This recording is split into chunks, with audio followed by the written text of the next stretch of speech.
మన భారతదేశంలో గొప్ప పేరు ప్రత్యేకతలు గావించుకున్నది.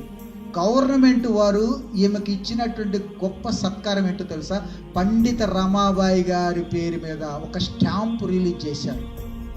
ఈమె ఒక క్రైస్తవరాలు, ఎక్కడికి ఒక ఉన్నత కుటుంబంలో ఇప్పటికీ కూడా మా కులం గొప్పది, మా ధర్మం గొప్పది అని చెప్పుకునేటువంటి వాళ్ళ కుటుంబంలో నుంచి వచ్చినటువంటి ఆమె మా సనాతన ధర్మం అని చెప్పుకుంటూ ఉన్నటువంటి వాళ్ళకంటే వీళ్ళ నాన్నగారు ఒక పూజారిగా ఉంటూ గొప్పగా ప్రవచనాలు చెబుతూ ఉన్నటువంటి కుటుంబంలోంచి వచ్చినప్పుడు వాళ్ళ కుటుంబంలో నుంచి, వాళ్ళ వర్గంలో నుంచి, వాళ్ళ యొక్క ధర్మశాస్త్రంలో ఈమెకు ఆధారం దొరకనప్పుడు క్రైస్తవ సమాజం ఈమెను ఆదరించి, ఈమెను ప్రేమించి అమెరికా తీసుకెళ్ళి ఆమెను చదివించి, విద్యాబుద్ధులు నేర్పించి, క్రైస్తవం యొక్క ప్రేమను చూపించి, క్రైస్తవం యొక్క గొప్పతనాన్ని చూపించి, క్రైస్తవం యొక్క విలువలను చూపించి, క్రైస్తవ కుటుంబాలలో ఉన్నటువంటి ఆ యొక్క ఆప్యాయతను ఈమెకు నేర్పించి భారతదేశంలో ఈమె ఒక గొప్ప యోధురాలుగా బైబిల్ని మరాఠీలోనికి ఈమె తర్జుమా చేసిందండి.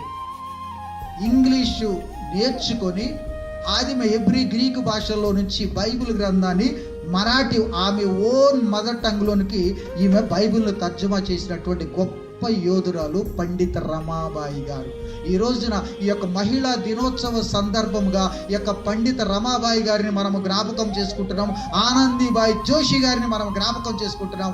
వీళ్ళకు మూలం ఎవరో తెలుసా? అననీయ సప్పీరాలు.